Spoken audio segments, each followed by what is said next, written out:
I wanted to quickly note the reaction or the information I received today in my meeting with Carson Shelter. I met with the supervisor, Gil Moreno, and I believe it's the rescue coordinator, Miss Meza. I don't know what her first name is. I forget. The vibe of the meeting was really defensive apathy, if that's a phrase. It's kind of their position on basically everything that I tried to bring up. I'll try to detail it more point by point, but it's like immediately when I walked in and sat down, the supervisor was just kind of like, "And why are you here again?" And it was odd because he's the one that asked me to come in. It was almost like he asked me to come in because he didn't want to respond to my very long email. Because the email that I initially wrote them was pretty detailed and pretty long. I mean, it was at least like 4 or 5 paragraphs. So it's like instead of responding to that point by point or whatever, it was like he chose to have me come in instead. At least that's like the feeling that I got.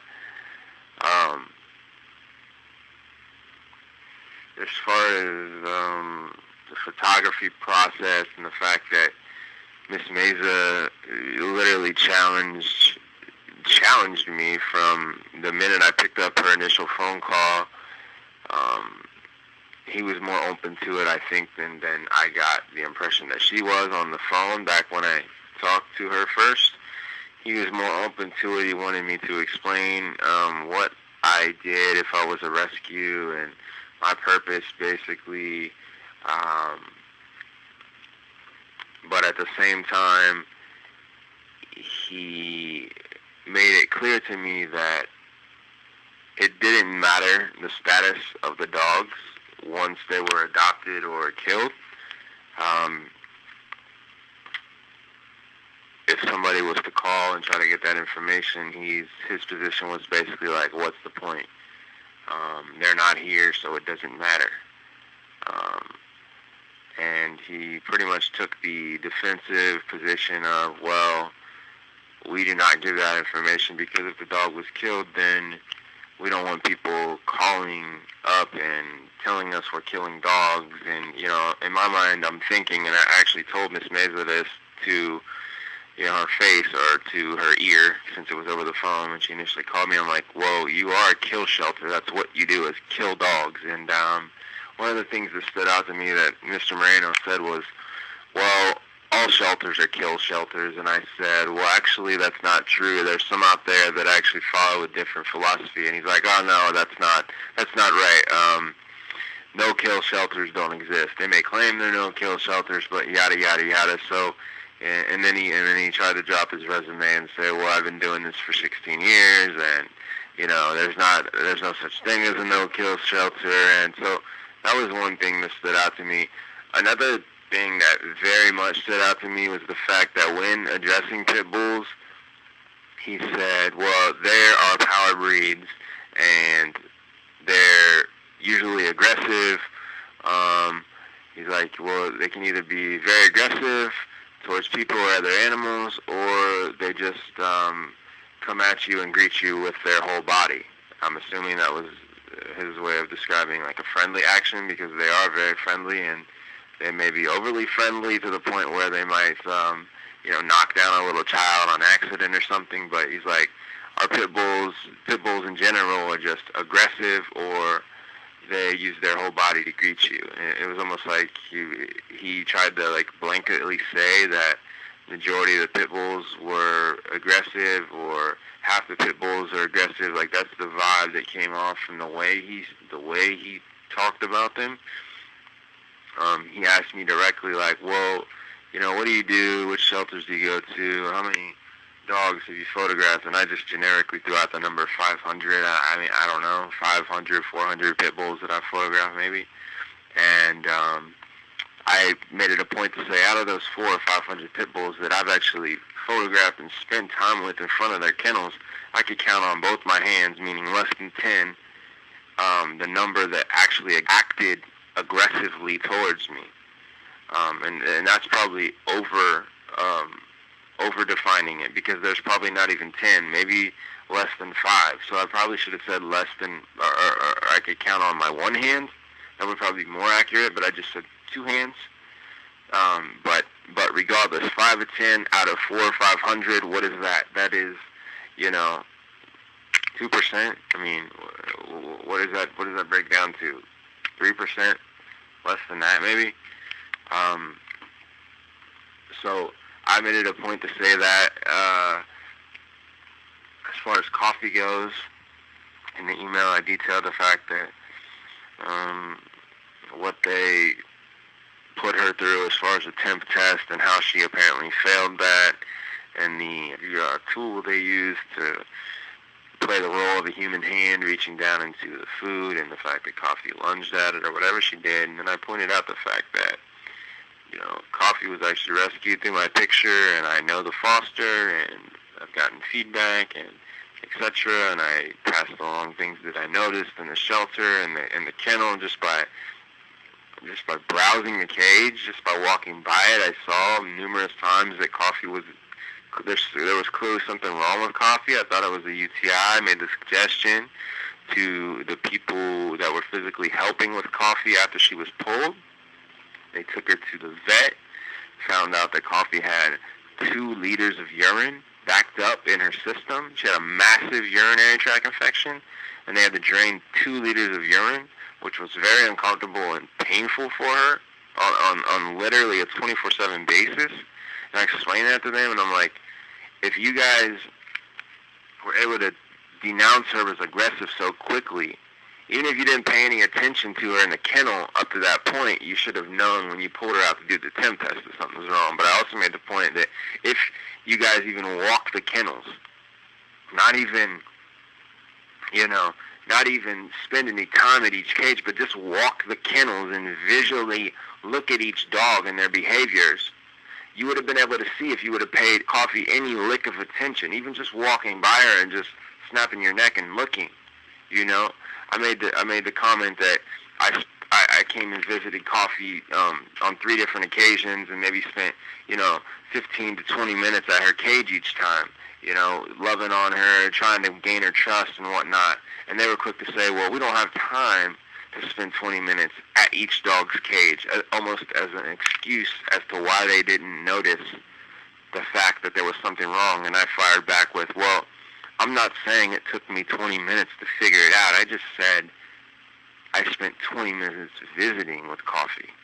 Don't misinterpret that as saying it took me 20 minutes to figure out something was wrong, because let me just clarify what I meant.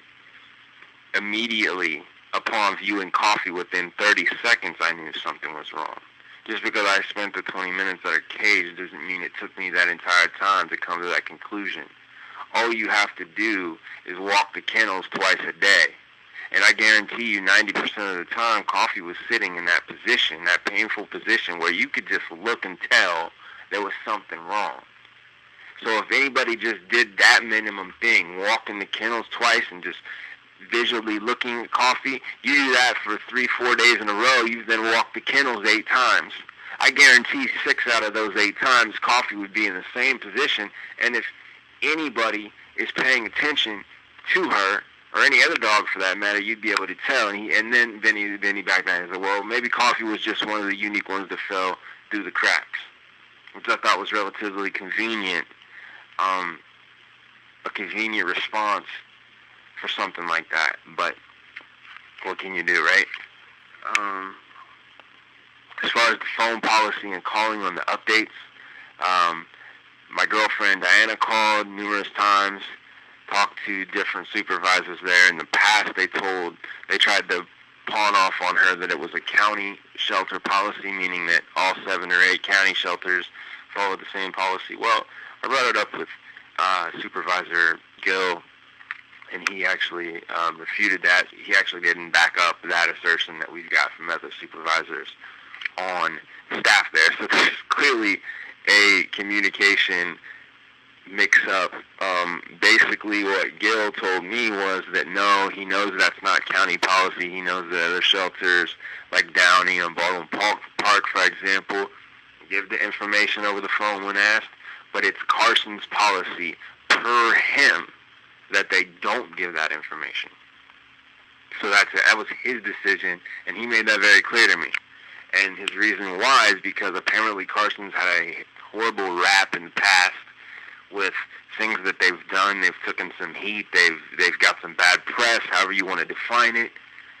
But the way he defined it was the storm cloud was finally starting to clear up. And it was clearly a defensive position. We're not going to give the information out so people don't know that this dog was killed. And so then that may lead to us not receiving a subordinate amount of bad press or whatever comes with the fact that a certain dog was killed. So basically they're not giving that information out, so then they cannot be criticized. That's clear. They didn't have to come out and say it for that assertion to be made. You know, I gained that within I already knew that going in. But it was interesting to hear it and hear how they tried to spin it to make it like it was something obvious to be done, and it's like, no, actually you guys just aren't being transparent, and you're doing things that, you're scared of how the public will react because you already know what you're doing is wrong. That's my interpretation of it, but to each his own, I guess. But what I said at the beginning of the tape is the phrase I came up with is just defensive apathy. And I say that it's like a two-part phrase. It basically means very, very defensive when challenged or when shown maybe a different way or a different perspective, very defensive. And then the apathy part is just the fact that, again, when giving that other option, they don't embrace it. They don't think about maybe how a different spin on things might work better. They're stuck in cement with their old ways, how they do things, and they're unwilling to even consider different options.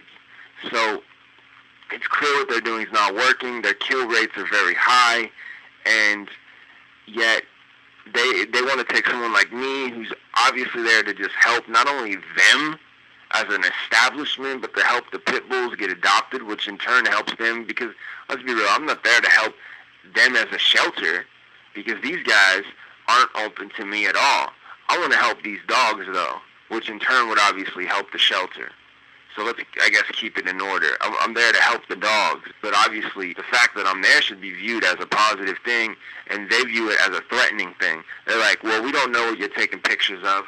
You know, you could be taking pictures of, the dirtiness of the kennels, or, poop in the corner, or what. When I'm just sitting there like, wait, like, what are you guys talking about? Like, I get it, but really, I'm trying to help you.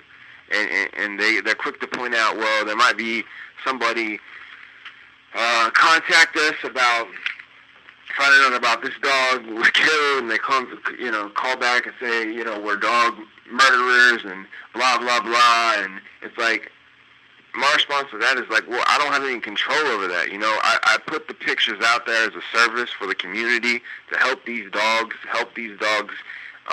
put their faces out to people, so maybe someone is emotionally tied to a specific dog, or maybe it lights a fire under someone to take an initiative to help one of these dogs. It's happened many times before, and I'm just there to try to kickstart that process. And but with that, it's the other side of the coin. People will be following up on these dogs. If a dog is killed that is getting a lot of notice, you may receive a couple calls about that. But the point is, like, who cares, man? You killed the dog. That comes with the territory. Comes with the territory of killing the dog. Like, there's always going to be people like that. If I wanted to be extreme with my emotions, I would give you that response. But I'm trying to hold back because I think I have a bigger job. There's other dogs that need me. I don't need to flip out and then burn bridges. But I feel the same way, man. But it's like other people who aren't in my position, they have every right to react like that, and they're going to. Some people are. That's just life. Just because those people are out there doesn't mean you should block me from your establishment to shut down things that could really help not only the dogs but help you in an effort to avoid potential conflict that may come of it from certain individuals. It's like I don't have control over anybody but myself, and what I'm trying to do is help these dogs. And they're not worried about that. They're more concerned about the bad press that could come from me being there, even if I don't have anything to do with that. Even if it comes from somebody else, and it's just like, well, it's exactly what I told Miss Meza on the phone. Don't be afraid to change out of the fear of a little bit of bad press, because there's always the potential to have anything spun in any way. Nothing is perfect. So if you live your life like trying to create this perfect environment, you're living it as a dictator upon information, upon how things are run, upon every idiosyncrasy of the situation. You're dictating how it needs to be, and it's like there's so many people on the outside that could bring so much positivity and change and assistance to you, and you're shunning them away out of fear. All the while your kill numbers are through the roof. Okay, if you want to claim a perfect shelter, then give me the kill numbers. If there's no kill numbers, then maybe that's the closest to perfect that we may see, but that's not the reality there. And especially for pit bulls, I'm trying to change that. And I mean, they were flat out telling me, we get X amount of dogs in, the pits are the first to be killed. They got their 4 days, and then it's kind of up in the air. They're out of here, They take up the most space. They're the most aggressive, which is totally not true. He's like, they need their own cages. We bring in, 30, Shih Tzus or 30 Chihuahuas or whatever from somewhere. We could put 4 or 5 to a cage, or then we'll kill a pit bull to clear out cages. I mean, if we take that precedent across the board, okay, well, why did the pits suffer in that way? If you take in 30 Chihuahuas or 30 Shih Tzus, why can't you put some of them down? I'm not advocating for their deaths either, because I'm in support of no kill. But the bottom line is, why do the pits always have to be killed in order to suppress your numbers or keep your numbers high? Why can't you give breaks to pit bulls who are very friendly? Don't try to come at me and tell me, 1 out of 2 pit bulls is aggressive, because that's bullshit. That's bullshit. And to try to, relay that belief without coming out and saying it, look, I'm not buying what you're selling. Okay? Again, I have literally, doing this a year now, I've encountered 4 or 5 aggressive dogs. 4 or 5 aggressive pits, okay, in the shelter system, while photographing and spending time with hundreds. I've encountered more aggressive dogs in the shelters that were not pits than I've encountered aggressive dogs that were pits. That's a fact. The point is, I guess it ended with really not establishing anything. I pointed out that, I had a conversation relatively comparable to this with OC Shelter, Ryan Grayback, and because he was asking me, well, how do you keep up to date with the dogs? And I told him the process that kind of Ryan carved out for me, where I can now contact Katie directly and give her a list and just have those numbers ran with her in the morning. I can send her the list of dogs that I photograph maybe, every week, once a week, or every 2 weeks. Just send her the list. She'll send it right back to me with the updates. And he's like, well, we're not going to be able to do that for you, because I don't have the staff to be able to do that. And my response out of my mouth was like, well, okay, that's totally fine. I mean, I don't have a problem with calling. As long as when I call, I can get the information. He's like, well, our policy is to not give the information, but you can call and find out if they're no longer here, and that way then you can move them out. So it's like they weren't willing to give on anything to help me, which is fine, which is fine. They did not ban me from the shelter, so I can still go.